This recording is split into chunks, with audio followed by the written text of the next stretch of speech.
Shalom sa inyong lahat. Mapalad ang tao na nakakasumpong ng karunungan at ang tao na nagtatamo ng kaunawaan. Kawikaan 3:13. Welcome po sa Good and Faithful Channel dito sa YouTube. Dalahin kong maging pagpapala ito sa iyo tuwing ikaw ay magbubukas at manunood. Ang pangunahing mapapanood mo ay ang pagtatalakay ng lingguhang pag-aaral ng salita ng Diyos. Darating ang araw na madadagdagan ito ng mga serye ng pag-aaral sa iba pang paksa tungkol sa pagiging katiwala ng Diyos. Ang paghuhukom ay nagpapatuloy. Ikaw ba'y handa? Ang malaking tunggalian bago tayo pumalaot ay manalangin muna tayo. Ipaalam mo sa amin ang iyong mga daan, o Panginoon. Ituro mo sa amin ang iyong mga landas. Akayin mo kami sa iyong katotohanan. Kami iyong turuan, sapagkat ikaw ang Diyos ng aming kaligtasan. Sa iyo'y naghihintay kami ng buong araw. Amen. Kagaya ng dati, ang ating panalangin ay nagmumula sa banal na kasulatan sa awit 24, 25, 4 at 5. Pangwalong leksyon, liwanag mula sa santuario. Ang ating susing talata, Hebreo 8:1 at 2. Meron tayong gayong pinakapunong pari na nakaupo sa kanan ng trono ng kamahalan sa kalangitan, isang ministro sa sanktuaryo at sa tunay na tabernakulo na itinayo ng Panginoon, hindi ng tao. Ang paglilinis ng sanktuaryo sa langit ay ang katuparan ng makalupang paglilinis ng makalupang santuario. Ano ba itong paglilinis ng makalupang santuario? Lilitaw ang sagot kapag pinaghambing ang dalawang kapitulo 7 at 8 ng Daniel. Ang pagkakasunod-sunod ng mga bansa sa kapitulo 7 at 8 ay magkapareho. Ibig sabihin, pareho ang pangyayari sa dalawang hanay na ito. Ang mga pagkahilerang ito'y nagpapakita sa likas ng paglilinis ng santuario, ang paghukom bago ang pagparito, o ang paglilinis ng santuario at paghukom bago ang pagparito ay iisang gawain. Sa leksyong ito'y ating sisiyasatin ang ministeryo ni Kristo sa langit bilang punong pari. Muli ay tatlong paghahati ng leksyon. Ang makalangit na santuario, ang nagsisiyasat na paghukom, ang pamamagitan ni Kristo. Doon sa una ay ating tatalakayin si Jesus, ating dakilang punong pari. Sa ikalawa ay dalawang paksa, sa dakong kabanal-banalan at dumating na ang paghukom. Gayon din sa ikatlo, dalawang paksa. Si Jesus, ang ating una ay ang mabuting balita ng kabanal-banalang dako at pangkalawa ay si Jesus, ating tagapagtanggol sa paghuhukom. Unang pagkakahati, ang makalangit na santuario. Ang ating talata ay Hebreo 8:1 hanggang 2. At ito'y mula sa Good News Translation. Ito ang buod ng aming sinasabi. Tayo ay mayroong gayong kataas-taasang pari na nakaupo sa kanan ng trono ng kamahalan sa kalangitan. Bilang pari, siya'y tagapaglingkod sa dakong banal. Sa tunay na tabernakulong itinayo ng Panginoon at hindi ng tao. Si Jesus, ating dakilang punong pari. Ang dalawang santuario sa Biblia. Ang mga naunang mananampalatayang Adventista ay naunawaan na may dalawang nabanggit na santuario sa Biblia. Ang isang itinayo ni Moises at ang dakilang orihinal sa langit. Ang terminong santuario ay tumutukoy una sa tabernakulong itinayo ni Moises bilang isang huwaran o tipo ng makalangit na mga bagay, at pangalawa sa tunay na tabernakulo sa langit kung saan nakaturo ang makalupang santuario. Malalaman ang nangyayari sa santuario sa langit sa pamagitan ng pag-aaral sa nangyayari sa santuario sa lupa. Kaya ito'y huwaran sa makalangit na santuario.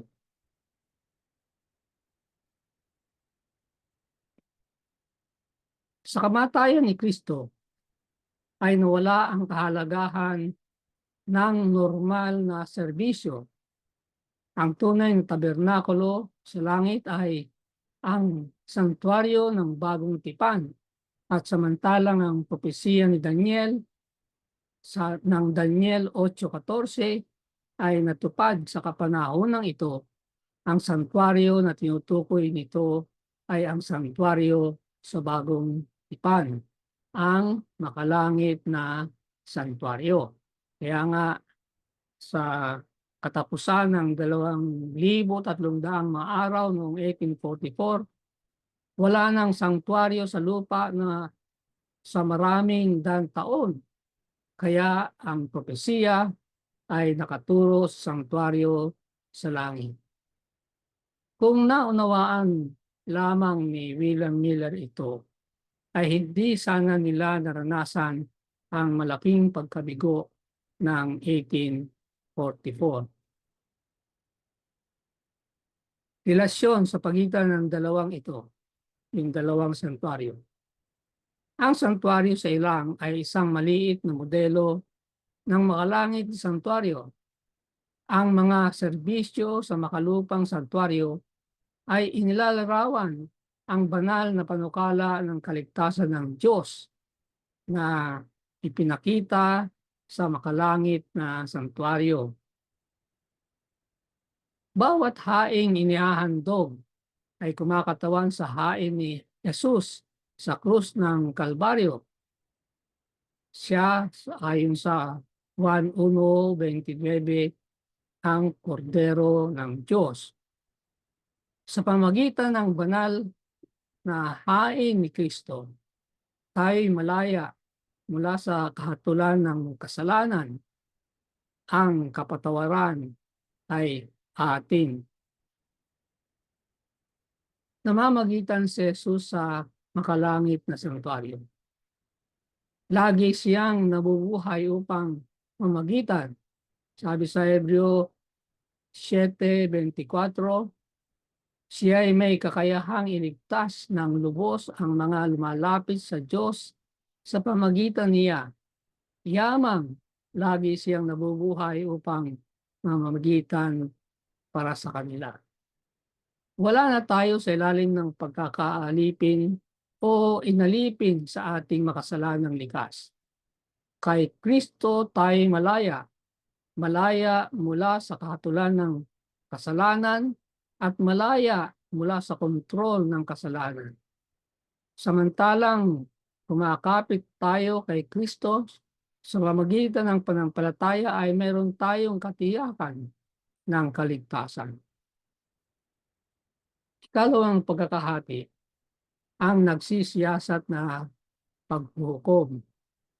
Una sa dalawang pagtatalakay sa kabanal-banalang dako. Hebreo 9:24 hanggang 28. Sapagkat si Kristo ay hindi pumasok sa sanktuaryo na ginawa ng mga kamay ng tao, kundi sa mismong langit, upang dumulog ngayon sa harapan ng Diyos para sa atin, hindi upang ihandog na paulit-ulit ang kanyang sarili. Subalit ngayon, minsanan siyang nahayag sa katapusan ng panahon para sa pag-aalis ng mga kasalanan sa pamagitan ng pag-aalay ng kanyang sarili. Gayon din naman, si Kristo na inihandog na minsan upang dalhin ang kasalanan ng marami ay magpapakita sa ikalawang pagkakataon, hindi upang harapin ang kasalanan, kundi upang iligtas. Ang araw ng pagtubos. Gayon din, ang ikasampung araw ng ikapitong buwan ay araw ng pagtubos. Magkakaroon kayo ng banal na pagpupulong, magpakumbaba kayo, at mag-alay kayo ng handog sa Panginoon na pinaraan sa apoy. Ano ba itong handog na pinaraan sa apoy? Ayon sa pagkakasali ng Mabuting Balita Biblia, ito'y pagkaing handog. Sapagkat sino mang tao na hindi magpakumbaba ay ititiwalag sa kanyang bayan. Ito ay magiging ganap na kapahingahan sa inyo. Levitico 23:27 hanggang 32. Naglilingkod ang mga pari bawat araw ng taon. Subalit sa araw ng pagtubos na tinatawag na Yom Kippur sa Hebreo, ang mga mata ng lahat ng Israel ay nakatuon sa santuario. Ang mga kapitulo 16 at 23 ng Levitico ay nagbibigay ng tahasang mga tagubilin para sa araw ng pagtubos. Lahat ng regular na gawain ay titigil. Lahat ay nag-aayuno. Samantalang ang punong pari ay pumapasok sa presensya ng Diyos para sa kanila sa kabanal-banalang dako, ang bayan ay sinisiyasat ang kanilang mga puso. Kanilang hinahanap ang Diyos na may kababaang loob at taos-pusong pag-amin ng kanilang mga kasalanan. Ang punong pari at ang dalawang uri ng dugo. Ano ba itong dalawang uri ng dugo na ito? Linawin natin yan. Sa araw ng pagtubos, ang punong pari ay dinala ang dugo ng kambing ng Panginoon sa sanktuaryo at matapos iwisik ito sa lukslukan ng awa, ipinahid ang dugo sa mga sungay ng ginintuang altar at ng altar na yari sa tanso. Lubusang nilinis ang buong santuario. Nang nagawa na niya ang wakas na ng pagkakasundo, ipinatong ang punong pari ang kanyang mga kamay sa buhay na kambing at inamin ng mga kasalanan ng Israel. Pagkatapos ito'y aakayin patungong ilang upang maihiwalay mula sa kampo pagpakailanman. Sumpungan yan sa Levitico 16:20 hanggang 22. Ang ikalawang dugo sa panahon ng araw ng pagtubos ay nag-aalis ng kasalanang naipon sa sanktuaryo. Ang unang dugo ay nag-iipon ng mga kasalanan araw-araw sa buong taon ng sanktuaryo. Ito ang dalawang uri ng dugo na nasa sistema sa sanktuaryo sa lupa. Ang dugo ay nilipat sa sanktuaryo sa panahon ng araw-araw na mga serbisyo. Nagpapakita ng pagtatala ng kasalanan Jeremias 19:1. At ang pagkuha ng Diyos sa responsibilidad para sa pagbukas na paglutas nito. Sa araw ng pagtubos, ito ay ililipat mula sa sanktuaryo at ilalagay sa ulo ng sangkalang Azazel, kumakatawan kay Satanas, at inihahayag ang pangwakas niyang responsibilidad para sa problema ng kasalanan. Siya kasi ang promotor ng lahat ng mga kasalanan ng tao. Hindi naman siya mamatay dahil sa mga kasalanan ng tao. Yan ang ginawa ng Panginoon Hesus. Siya ay papatayin dahil sa sarili niyang kasalanan. Ngunit sapagkat siya ang promotor o author ng lahat ng mga kasalanan ng mga tao, ay dadalhin niyan. Yun ang wakas na pupuntahan ng mga kasalanang inilinis mula sa sanktuaryo. Itong kambing ay kagaya ng nabanggit, aakayin sa ilang upang sa katapusan ng araw ng pagtubos, ang Diyos ay may malinis na sanktuaryo at isang malinis na bayan. Sa makalangit na sanktuaryo, naglilingkod si Kristo para sa atin, una, sa banal na dako. Pinasimulan niyang gawin ito pagkatapos ng inaugurasyon niya, pagbalik sa langit.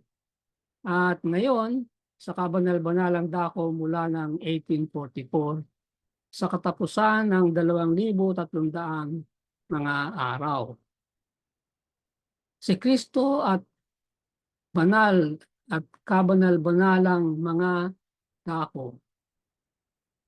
Malalagpasan natin itong dakilang paghukom dahil kay Jesus na ating kahalili. Kinuha niya ang kaparusahan ng ating mga kasalanan. Tayo'y inaring ganap sa pamagitan ng kanyang katwiran na wala tayong bahagi, bagamat wala naman siyang bahagi sa ating mga kasalanan. Bilang resulta nitong katwiran na ibinilang sa atin, magpapakumbaba tayo na ito'y isang pagtalikod sa kasalanan. Ibig sabihin niyon ay hindi tayo nakararating sa isang komportableng pagtanggap ng masama, ni ito'y nagdadahilan o kumakapit sa itinatanging mga kasalanan. Sa halip, tayo'y lumalago sa biyaya at isinasakabuhayan ang isang buhay ng kabanalan. Ikalawang pagtatalakay, dumating ang paghukom. Ang ating talata, Apokalipsis 14:6 at 7. At nakita ko ang isa pang anghel na lumilipad sa gitna ng himpapawid na may walang hanggang ebanghelyo na ipahahayag sa mga naninirahan sa lupa, sa bawat bansa, lipi, wika at bayan. Sinabi niya sa malakas na tinig, matakot kayo sa Diyos at magbigay luwalhati sa Kanya, sapagkat dumating na ang araw ng Kanyang paghukom. At sambahin ninyo ang gumawa ng langit, ng lupa, ng dagat at ng mga bukal ng tubig.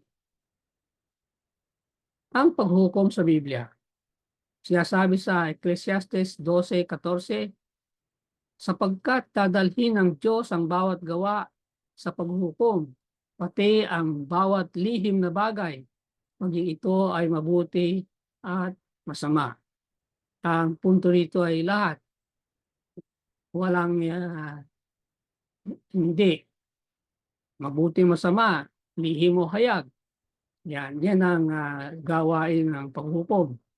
Sa Mateo 12:36 naman, itinuro ni Jesus ang kanyang mga tagapakinig sa isang hinaharap na panahon ng paghukom, kapag sa araw ng paghukom ay pananagutan ng mga tao ang bawat salita na binigkas na walang ingat. So, dito naman ay kasama ron sa mga naunang binasa natin specified ay ang mga sinasalita natin na walang ingat. At sa Apokalipsis 14:7, ang mensaherong anghel ay sinabi kay Juan, dumating na ang oras ng kanyang paghukom. Ay paghukom yon ng Diyos. Ang pangailangan para sa isang nagsisiyasat na paghukom. Dito ay nililinaw ang uri ng paghukom na gagawin. Ang paghukom ay maraming proseso. Ito ay isa sa mga proseso, sinisiyasat. Bago magpapasya, merong pagsisiyasat. Yun ang due process. At sinabi niya sa akin, huwag mong tatakan ang mga salita ng propesiya ng aklat na ito sapagkat malapit na ang panahon.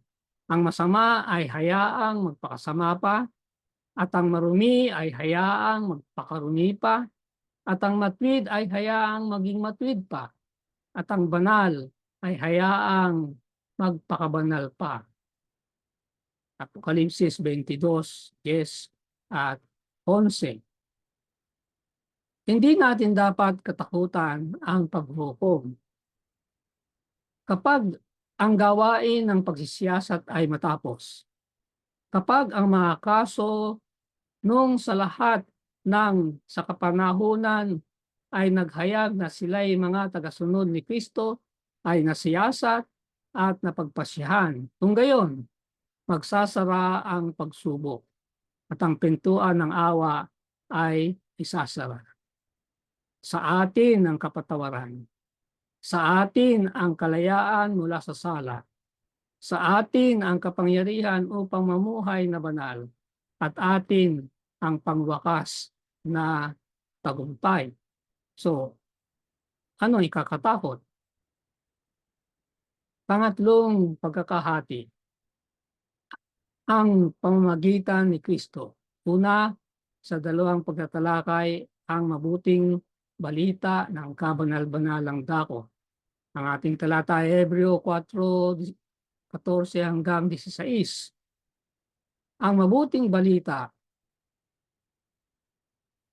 sabi rito, yamang tayo'y merong isang marangal at pinakapunong pari, si Jesus na anak ng Diyos, ay hawakan nating matatag ang ating ipinahahayag sapagkat tayo'y merong isang pinakapunong pari na marunong makiramay sa ating mga kahinaan. Isa na tinukso sa lahat ng mga paraan, gaya rin naman natin, gayon may walang kasalanan. Kaya't lumapit tayong may katapangan sa trono ng biyaya upang tayo'y tumanggap ng awa at makatagpo ng biyaya na makakatulong sa panahon ng pangangailangan. Ang dugo ni Jesus ay inihahanda ang daan. Ang punto ng Hebreo ay hawakan ng matatag, lumapit na may katapangan, hinding-hindi susuko. I-focus ang iyong panampalataya kay Jesus, ang ating dakilang punong pari.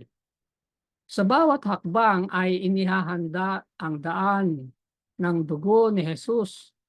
Walang hanggang ang awa ng Diyos. Subalit, gayon din ang kanyang katarungan.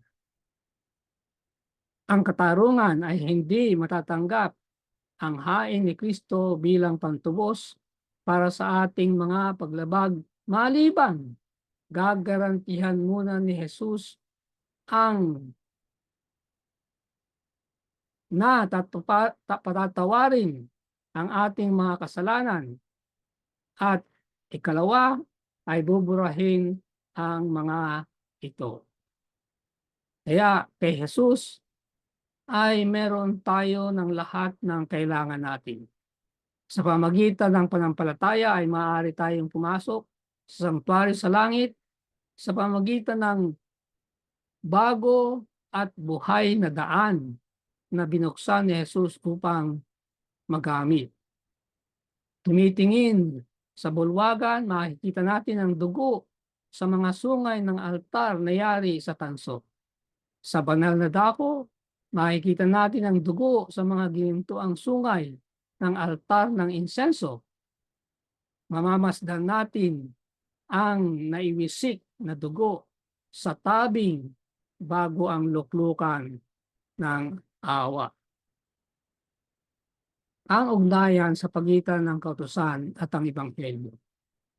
Dito, ang kalwalhatian ng presensya ng Diyos sa silid ng trono ng sansinuko, sa pinakapatungan ng trono ng Diyos, matutuklasan natin ang utos ng Diyos sa loob ng kaban ng tipan. Dito sa kabanal-banalang dako, ang katarungan at awa ng Diyos ay naihayag. Walang makalupang kapangyarihan ang makapagbabago ng utos ng Diyos dahil ito'y idinambana sa kaban ng tipan sa langit.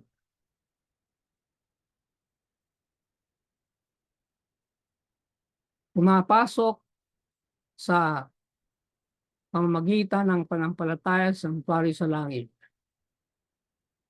Makakasumpong tayo ng kapatawaran para sa ating nakaraang mga kasalanan at kapangyarihan upang isakabuhayan ng isang masunuring buhay sa pamamagitan ni Kristo na namatay para sa atin at isinusulat ang utos sa ating mga puso. Inililigtas tayo ni Jesus ng lubos. Hebreo 7:25. Iniligtas tayo ni Jesus ng lubos at ganap mula sa parusa ng kasalanan at mula sa kapangyarihan nito. Ano ang katunayan? Ang buhay na walang hanggan. Pangalawang pagtatalakay, si Jesus ang ating tagapagtanggol sa paghuhukom. 1 Juan 2:1. Mga muntikong anak, ang mga bagay na ito ay sinusulat ko sa inyo upang kayo'y huwag magkasala. Ngunit kung ang sino man ay magkasala, tayo ay may tagapagtanggol sa harap ng Ama, si Jesucristo, na siyang matuwid. Naihandog si Jesus ng minsan para sa lahat ng panahon. Nakapasok sa kabanal-banalang dako. Tumayo siya bilang ating tagapagtanggol sa paghukom. Nabasa natin yan sa 1 Juan 2:1. Si Kristo ay inihandog minsan para sa lahat ng panahon bilang isang hain upang alisin ang mga kasalanan ng maraming tao. Siya'y muling darating, hindi upang harapin ang ating mga kasalanan, kundi upang dalhin ang kaligtasan sa lahat ng nananabik na naghihintay para sa Kanya.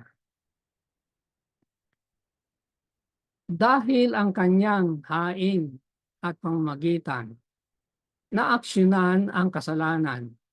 Ngayon, siya'y muling dumarating para sa mga naghahangad sa Kanyang pagpapakita. 2 Timoteo 4:8. Kailangan ng pamamagitan ni Kristo sa kaligtasan. Sa pamamagitan ng Kanyang kamatayan ay pinasimulan niya yung gawain na matapos ang Kanyang muling pagkabuhay ay umakyat siya sa langit upang kumpletuhin. Doon ang liwanag ng krus ng Kalbaryo ay kuminat. Doon ay maaaring makatamo tayo ng isang mas malinaw na kabatiran sa mga hiwaga ng katubusan. Si Jesus, dahil sa kanyang pamamagitan, ang tapat na pagnanasa ng lahat ng mga pumaroon sa Kanya sa pananampalataya ay maaaring iharap sa Diyos. Ang panukala ng kaligtasan ay isang kumpletong panukala upang lutasin ang malaking tunggalian at iligtas itong planeta mula sa mahigpit na hawak ni Satanas. Inihayag ng buhay ni Jesus ang pag-ibig ng Diyos sa isang nangangailangang sanlibutan at isang nanunood na sansinukob. Napansin niyo rito na hindi lamang tayo ang iniligtas. Ang mga nilalang sa iba't ibang mga planeta ay binabantayan ang nangyayari dito sa ating mundo. Kung hindi magtatagumpay ang Panginoon, ang programa ng kaligtasan ng tao ay manganganib din sila. Inihayag ng kanyang kamatayan ang pagiging kasuklam-suklam ng kasalanan at naglaan ng kaligtasan para sa lahat ng sangkatauhan. Ang kanyang pamamagitan sa makalangit na sanktuaryo ay nagbibigay ng mga pakinabang ng pagtubos sa bawat isa na umaabot sa pamamagitan ng panampalataya upang tanggapin ang mga ito. Huling pananalita. Tayo ngayon ay nabubuhay sa dakilang araw ng pagtubos. Sa normal na serbisyo, samantalang ginagawa ng punong pari ang pagtubos para sa Israel, lahat ay inaatasang magpakumbaba sa pamamagitan ng pagsisisi sa kasalanan at kahihiyan sa harapan ng Panginoon. Sa katulad ding paraan, lahat ng mga kanilang pangalan ay namamalagi sa aklat ng buhay ay gayon dapat sa kaunting nalalabing mga araw ng kanilang pagsubok ay magpakumbaba sa harapan ng Diyos. Ang dalangin ko para sa iyo. Sa ngalan ng ating Panginoong Hesus, ang aking dalangin para sa iyo ay na ang iyong pangalan ay nakasulat doon sa pahinang maputit mainam sa aklat ng kanyang kaharian. Iyong ngalan ay nakasulat. Amen. Sumainyo ang Good and Faithful channel dito sa YouTube. Ako'y patuloy nagpapasalamat sa mga taong tumutulong upang mangyari ito at makarating ito sa kaalaman ng marami pa. Pagpalain nawa sila ng Diyos. Malaki ang iyong magiging bahagi sa ministeryong ito kung ikaw ay magsusubscribe, kung hindi pa, at kung naging pagpapala ito sa iyo ay mag-share at mag-like. I-click na rin ang notification bell upang kaagad ay malalaman mo kapag may bagong video. Ang PowerPoint presentation ay may download mo rin mula sa aking Facebook account. Maraming salamat. Magkita tayo sa susunod na linggo.